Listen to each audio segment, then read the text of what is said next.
الحمد للہ رب العالمین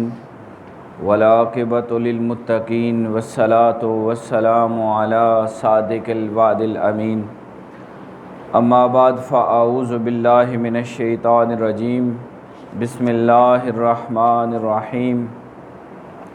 ان الذین یشترون بعہد اللہ وایمانہم ثمنا قلیلا اولئک لا خلاق لهم فی الآخرۃ ولا یکلمہم اللہ ولا ینظر الیہم یوم القیامۃ ولا یزکیہم ولہم عذاب علیم وَإِنَّ مِنْهُمْ لَفَرِيقًا يَلْوُونَ أَلْسِنَتَهُمْ بِالْكِتَابِ لِتَحْسَبُوهُ مِنَ الْكِتَابِ وَمَا هُوَ مِنَ الْكِتَابِ وَيَقُولُونَ هُوَ مِنْ عِنْدِ اللَّهِ وَمَا هُوَ مِنْ عِنْدِ اللَّهِ وَيَقُولُونَ عَلَى اللَّهِ الْكَذِبَ وَهُمْ يَعْلَمُونَ صدق اللہ العظیم۔ ان اللہ وملائکتہ یصلون علی النبی یا ایہا الذین آمنوا صلوا علیہ وسلموا تسلیما۔ درود پاک۔ اللہم صلی علی سیدنا و مولانا محمد وعلی آل سیدنا و مولانا محمد وبارک وسلم وصلی علیہ۔ اللہ رب العالمین کی توفیق اور کرم سے آج ہمارا موضوع سورہ آل عمران آیت نمبر انشاءاللہ 77 اور 78 ہوگی۔ اللہ رب العالمین کی اس لا ریب کتاب کے اندر ہماری ہدایت اور رہنمائی اور ہماری زندگی کو بہتر بنانے کے لیے مکمل معلومات اور روشنی موجود ہے۔ جو آیت مبارکہ میں نے آپ کے سامنے پہلی پڑھی ہے 77، اس کے اندر اللہ رب العالمین نے وعدہ شکنی پر، وعدہ توڑنے پر، وعدہ خلافی پر اتنی بڑی سزا سنائی ہے کہ شاید وہ کبیرہ گناہوں کے برابر ہے یا اس سے بھی بڑھ کر ہے۔ قرآن مجید کا انداز دیکھیے، اللہ پاک ارشاد فرماتے ہیں ان الذین یشترون بعہد اللہ وایمانہم، بے شک جو لوگ اللہ کے وعدے اور اپنی قسموں کو تھوڑی سی قیمت کے بدلے ان کا سودا کر دیتے ہیں، اپنا وعدہ توڑ دیتے ہیں، اور جو قسم انہوں نے کھائی ہوتی ہے ان قسموں کا بھی خیال نہیں کرتے، ان قسموں کو بھی چند ٹکوں کے عوض کچھ فائدے کی خاطر اس کا بھی خیال نہیں کرتے۔ فرمایا ان کے لیے سزا یہ ہوگی اولئک لا خلاق لهم فی الآخرۃ،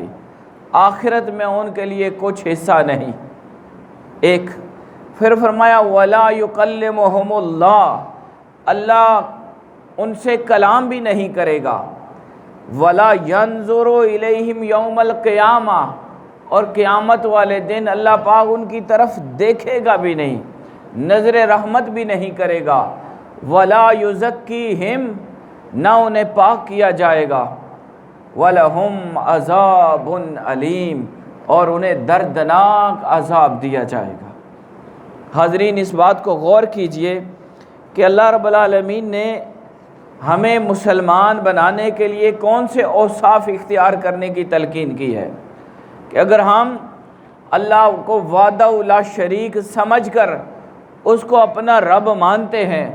اور نبی رحمت صلی اللہ علیہ وسلم کی ذات کے ساتھ ہمارا غلامی کا اور آپ کی امتی ہونے کا تعلق ہے تو ہمارے اندر یہ خوبیاں ہونی چاہیے۔ اور آپ یہ جانتے ہیں کہ معاشرے میں مین آف لیٹرز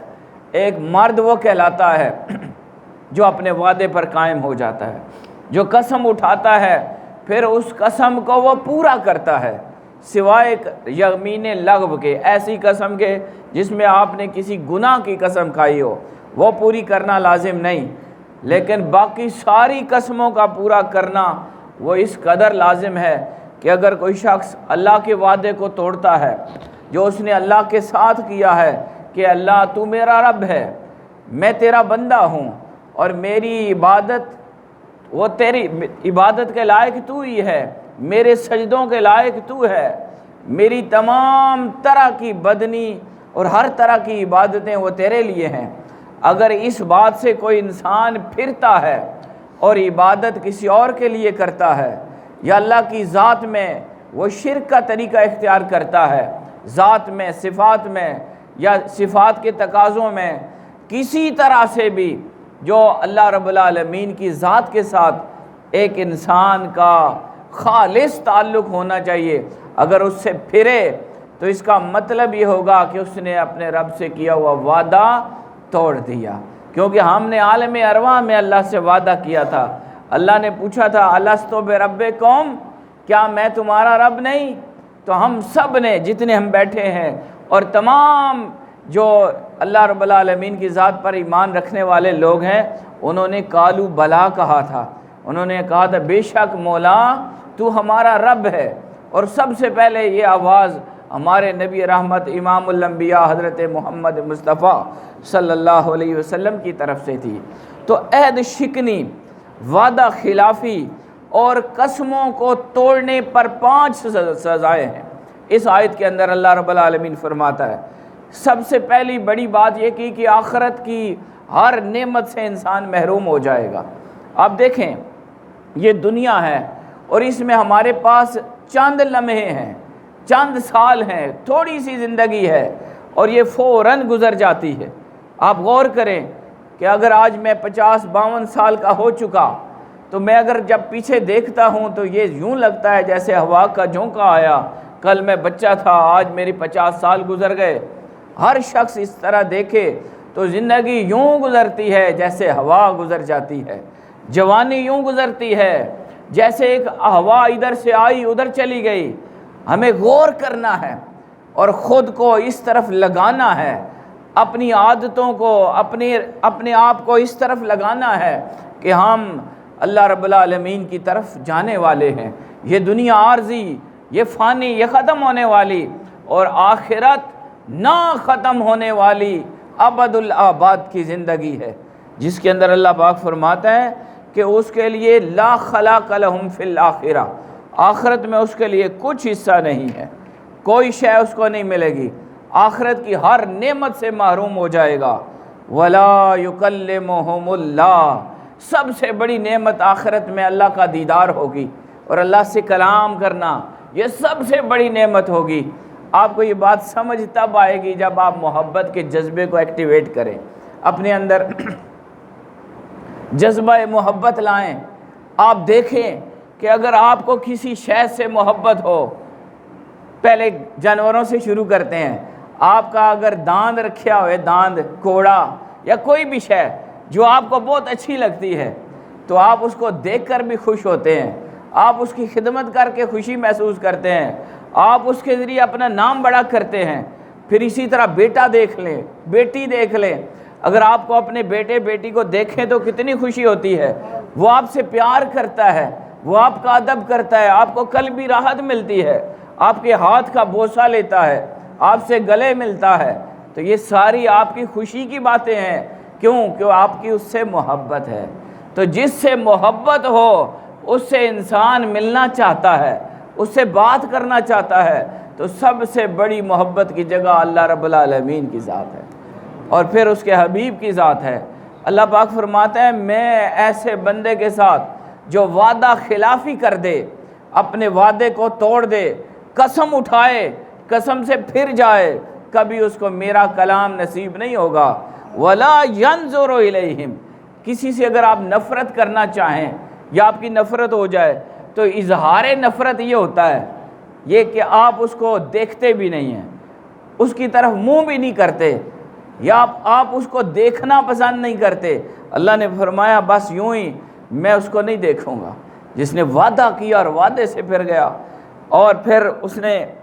فرمایا ولا ينظر الیہم یوم القیامت ولا یزکیہم، اور اسے پاک بھی نہیں کیا جائے گا۔ یہ بھی نقطہ سمجھیے کہ ہم سب گناہ کرتے ہیں، ہم سے خطائیں ہوتی ہیں، ہم بشر ہیں، ہم انسان ہیں، ہم سے غلطیاں ہوتی ہیں۔ اللہ نے ہمارے پاک کرنے کے مرحلے رکھے ہوئے ہیں۔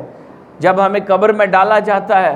تو ہمارے لیے دعائیں ہوتی ہیں، مغفرت کی دعائیں ہوتی ہیں، ایصال ثواب ہوتا ہے۔ اگر ہم نے کوئی صدقہ جاریہ کیا ہو جس سے لوگ نفع حاصل کرتے رہیں، اس سے ہمیں اجر ملتا ہے، ہمارے گناہ دھلتے رہتے ہیں۔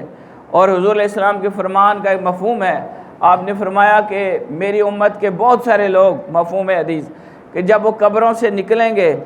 ڈالے جائیں گے تو گناہوں کے ساتھ، لیکن نکلیں گے تو نیکیوں کے انبار کے ساتھ۔ وہ کیسے؟ کہ انہوں نے جو اعمال خیر کیے ہوں گے ان کا اجر بھی انہیں ملے گا، ایصال ثواب ہوگا، پچھلی آنے والی نسلیں ان کے لیے دعائیں کرتی رہیں گی۔ تو اس طرح بہت سارے طریقے پاک کرنے کے، پھر قیامت والے دن کچھ سزا دے کر بھی پاک کیا جائے گا۔ تو یہاں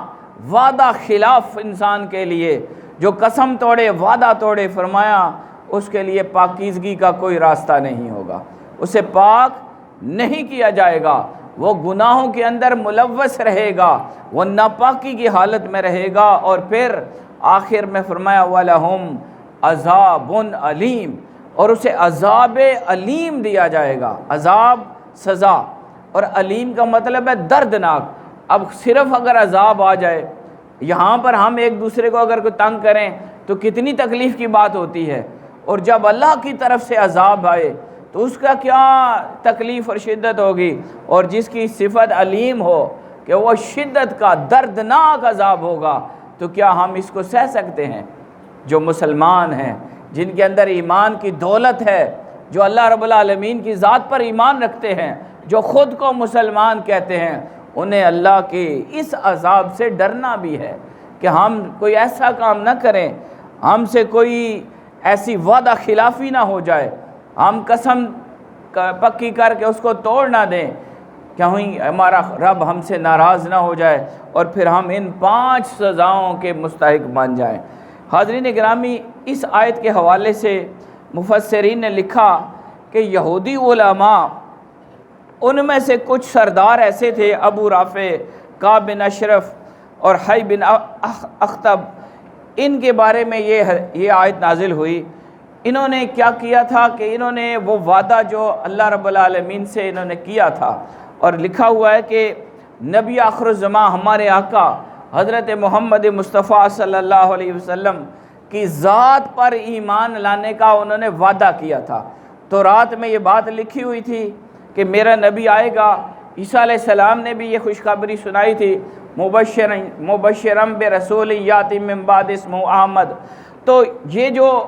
تورات میں بھی اور انجیل میں بھی آقا علیہ السلام کی ذات کی آمد اور آپ پر ایمان لانے کا وعدہ تھا، ان لوگوں نے اس وعدے کو توڑا۔ حضور علیہ السلام تشریف لے آئے، آپ دنیا میں آئے، انہوں نے نشانیاں دیکھیں، ہر چیز کو اپنی آنکھوں سے دیکھا، لیکن پھر بھی ایمان نہ لائے۔ اللہ نے کہا کوئی گال نہیں، ان الذین یشترون بعہد اللہ وایمانہم، یہ جو لوگ ہیں، یہ جو بڑے لیڈر بنے ہیں، یہ جو علماء بنے ہوئے ہیں، یہ یہودیوں کے ہیں، عیسائیوں کے ہیں، یا جو بھی ہیں، جو میرے نبی کی تمام نشانیوں کو اپنی کھلی آنکھوں سے دیکھتے ہیں لیکن پھر بھی ایمان نہیں لاتے، ان کے لیے یہ میں نے 5 سزائیں تیار کر دی ہیں۔ لا خلاق لہم فی الآخرہ، کچھ حصہ نہیں آخرت میں، اللہ ان سے کلام نہیں کرے گا، اللہ ان کی طرف نہیں دیکھے گا، اللہ ان کو پاک نہیں کرے گا، اور ان کو عذاب علیم دردناک عذاب میں ڈالا جائے گا۔ حاضرین گرامی، یہ ان لوگوں کا وتیرہ تھا، یہ جن کے نام میں نے لیے، یا بڑے لیڈر جو تھے، یہودیوں کے علماء تھے، وہ یہ کرتے تھے جو آج کے دور کے بھی علماء سو ہمارے ہاں، جو مسلمانوں بھی مولویوں کی کچھ قسمیں ایسی ہیں جو مالی منفعت کی خاطر، جو نام کے لیے، جو اپنے مسلک کو قائم رکھنے کے لیے، اپنے حلقہ ارادت کو قائم رکھنے کے لیے، وہ اپنے بد عقیدے کو بھی سے پھرتے نہیں، اور حق سننے کے باوجود، قرآن کی آیات سننے کے باوجود، حضور نبی رحمت کے شانیں سننے کے باوجود، آقا دو عالم صلی اللہ علیہ وسلم کی ذات کے معجزات سننے کے باوجود آپ کو اس طرح نہیں مانتے جس طرح کے ماننے کا حق ہے۔ علماء کی آج بھی ایسی قسمیں ہیں۔ تو یہودیوں میں سے یہ کچھ عالم تھے جو اپنے زمانے کے جو جاہل قسم کے مالدار لوگ تھے ان سے پیسے لیتے اور حضور علیہ السلام کی ذات کے حوالے سے مشکوک باتیں کرتے تھے۔ کمزور باتیں کرتے تھے، اور پھر یہ جیسے اللہ نے فرمایا کہ وہ اس وعدے کو پھرتے تھے جو اللہ رب العالمین سے انہوں نے کیا تھا، مال، نظریں، نیازیں، رشوتیں اور یہ چیزیں لے کر حق بات نہیں کرتے تھے۔ یہاں یہ بات پیروں پر بھی جاتی ہے، میں بھی اپنے آپ مخاطب کرنا ہے اور اپنی ساری کمیونٹی۔ ہمارے ہاں ایسے لوگ موجود ہیں، ہمارے ساتھ موجود ہیں، ادھر بھی موجود ہے کلیام میں بھی، کہ جنہیں پتہ ہے حق کیا ہے، اور 1964 میں ہم نے جو ایک جعلی ڈاکومنٹ تیار کر کے بابا جی کو اپنا باپ بنایا ہے اور ہم نے زمینیں اپنے نام کرائی ہیں، یہ جھوٹ بولا ہے۔ یہ بہت بڑا ایک فراڈ ہوا ہے کلیام کی تاریخ کے اندر، اور اپنے آپ کو انہوں نے حق ثابت کرنے کے لیے اور اپنے آپ کو وہ بابا جی کا خلیفہ اور اپنے پیچھے بنانے کے لیے انہوں نے باقاعدہ ڈاکومنٹری پروف کیا اور جھوٹ بولا اور محکمہ مال کے کاغذوں میں ڈالا تاکہ ہمیں لوگ مانیں اور پیسے ہماری طرف آئیں، مال ہمیں ملے، ہمارا نام بڑا ہو، ہم خلیفہ بنیں۔ تو اللہ پاک فرماتے ہیں کوئی گل نہیں، لے اے تو چاہ کے یہ چاند لمحے ہے، یہ کب تک تو مال کھائے گا بابا جی کے نام پر؟ اور یہ جھوٹے طریقے سے جو تم نے جھوٹ بولا اور تم بابا جی کی کبھی اولاد بنے، کبھی ملک بنے، کبھی کیا بنے، کبھی ان کی طرف سے تم نے ہبہ کرا دیا۔ قرآن کی آیت ان کو بھی مخاطب کرتی ہے۔ سنیے میری بات، یہ جو قرآن ہمیں سناتا ہے یہودیوں کی باتیں، عیسائیوں کی باتیں، پچھلی نسلوں کی باتیں کیوں سناتا ہے؟ کیا مقصد ہے کہ ان یہودیوں نے یہ کیا تھا؟ یہ واقعہ قرآن ہمیں کیوں سنا رہا ہے کہ یہودی علماء پیسے لے کر، مال لے کر، رشوت لے کر، نیازیں لے کر تبدیلی کر دیتے تھے آقا علیہ السلام کی ذات کے حوالے سے، اور اللہ سے کیا ہوا وعدہ وہ بدل دیتے تھے۔ مال کا نفع، مالی نفع، ظاہری نفع، فانی نفع، زائلہ جو تباہ ہونے والا ہے، وقتی تو نفع اٹھانے کے لیے اللہ نے فرمایا ٹھیک ہے اے سودا تو کر کے دا۔ ترجمہ سنیے، ڈاکٹر طاہر القادری صاحب نے بہت خوبصورت انداز سے اس کا ترجمہ کیا۔ وہ فرماتے ہیں کہ یہاں اللہ کریم یہ فرماتا ہے بے شک جو لوگ اللہ کے عہد اور اپنی قسموں کا تھوڑی سی قیمت کے عوض سودا کر لیتے ہیں، اپنی قسموں کا اور اللہ سے کیے ہوئے وعدے کا تھوڑی سی قیمت کے بدلے میں سودا کرتے ہیں دنیا کے چاند روزہ نفع کے لیے، ان کا یہ حال ہوگا لا خلاق لہم فی الآخرہ، کچھ حصہ نہیں ہے آخرت میں، ولا یکلمہم اللہ، اور اللہ ان سے کلام بھی نہیں کرے گا، ولا ینظر الیہم، اللہ ایسے بد کردار فراڈی لوگوں کو دیکھے گا بھی نہیں، اور قیامت والے دن دنیا ساری ان کے سامنے ان کی توہین ہوگی اور ان کے ساتھ تذلیل کا طریقہ اختیار کیا جائے گا، ولا یزکیہم، اور ان کو پاک نہیں کیا جائے گا۔ کھاؤ مال، کدھر ہے؟ مال تو پیچھے رہ گیا، نام کدھر ہے؟ پیچھے رہ گیا، وہ جو پیری بنائی ہوئی تھی جھوٹی وہ پیچھے رہ گئی، وہ جو پگڑی شملے، وہ جو پلاٹ، وہ جو مال، وہ کدھر ہے؟ وہ پیچھے رہ گیا۔ اب سزا ہی سزا ہے، وَلَهُمْ عَذَابٌ عَلِيمٌ، اور انہیں دردناک عذاب دیا جائے گا۔ حاضرین، اس میں جو جنرلی ہمارے لیے اس میں تعلیمات ہیں وہ یہ ہیں کہ اس میں قسم کھا کر اگر کوئی بندہ مال بیچتا ہے وہ بھی اس میں شامل ہے کہ مال اس کا اس قابل نہیں کہ وہ لوگ اس سے لیں، تو وہ قسم کھا کے کہتا ہے جی قسم سے اے بڑا ودیا مال ہے، ہک نمبر مال، میں کم صحیح کرنا جی، اے کم بڑا ہک نمبر ہے جی، تو لوگوں کو، سادہ لوگوں کو اپنی چنگل میں پھنساتا ہے، پھر ان سے ناجائز نفع لیتا ہے۔ اس میں یہ بات بھی شامل ہے اگر کوئی بندہ رشوت لیتا ہے، مال لوگوں سے لے کر پھر ان کے اگر کام کرنے کی بات کرتا ہے یا جھوٹی گواہی دیتا ہے تو یہ بھی سارے اس میں شامل ہیں، ان کے لیے بھی یہ سزا ہے۔ اور اسی طرح مال لے کر غلط فیصلہ کرنے والے منصف وہ بھی اس میں شامل ہیں، اور اسی طرح جھوٹے وکیل بھی اس میں شامل ہیں جن کو پتہ ہوتا ہے کہ یہ کیس جھوٹا ہے، غلط ہے، لیکن وہ اپنے کلائنٹ کے لیے لڑتے ہیں، بڑے جواز بنائے ہوئے ہیں انہوں نے، میری ساتھ بات ہوتی رہتی ہے، لیکن یہ ساری وہ باتیں ہیں جن کے اوپر یہ آیت یہ رہنمائی دیتی ہے کہ جو بھی وقتی نفع کے لیے حق بات کو پیچھے کر دیتے ہیں، ماں حاصل یہ ہے، اس آیت کا ماں حاصل اور کرکس اور نچوڑ یہ ہے کہ وقتی نفع حاصل کرنے کے لیے حق کو پیچھے کر دینا۔ جس نے بھی یہ کام کیا، عارضی نفع لیا اور حق بات کو چھپا دیا، اگر ایسا کام جس نے بھی کیا ہے، خدا سے کیا ہے، دنیا والوں سے کیا ہے، جس طریقے سے بھی کیا ہے، رشوت لے کر کیا ہے، پلاٹ لے کر کیا ہے، کسی بھی طریقے سے اگر کسی نے حق کا فیصلہ نہیں کیا، حق بات پر نہیں عمل کیا، تو قیامت والے دن پھر اس کے لیے کچھ حصہ مقرر نہیں، اور یہ 5 سزائیں اس کے لیے ہیں۔ اب یہاں پر حضرت ابو ذر رضی اللہ عنہ سے ایک حدیث مروی ہے مسلم شریف کی، اس میں سرکار دو عالم صلی اللہ علیہ وسلم نے 3 لوگوں کے بارے میں فرمایا کہ روز قیامت اللہ تعالیٰ نہ ان سے کلام کرے گا، نہ ان کی طرف نظر رحمت کرے گا، نہ انہیں گناہوں سے پاک کرے گا۔ 3 قسم کے لوگ حضور علیہ السلام مخاطب تھے اور آپ بیان فرما رہے تھے، اور فرمایا کہ ان کے لیے دردناک عذاب ہوگا۔ اس کے بعد آقا علیہ الصلوۃ والسلام نے یہ آیت پڑھی، ان الذین یشترون بعہد اللہ وایمانہم ثمنا قلیلا۔ پہلے آپ نے 3 قسم کے لوگ بیان کیے کہ ان کے ساتھ اللہ پاک نہ نظر رحمت کرے گا، نہ کلام کرے گا، نہ گناہوں سے پاک کرے گا، اور انہیں شدید عذاب دیا جائے گا۔ پھر یہ آیت پڑھی تو صحابہ نے پوچھا، یا رسول اللہ، ایسے بد نصیب لوگ کون ہیں کہ جن کو اللہ کریم بالکل توجہ نہیں دے گا، کوئی ان کے لیے رحمت کا حصہ نہیں ہے، وہ تو بڑے نقصان میں رہ گئے۔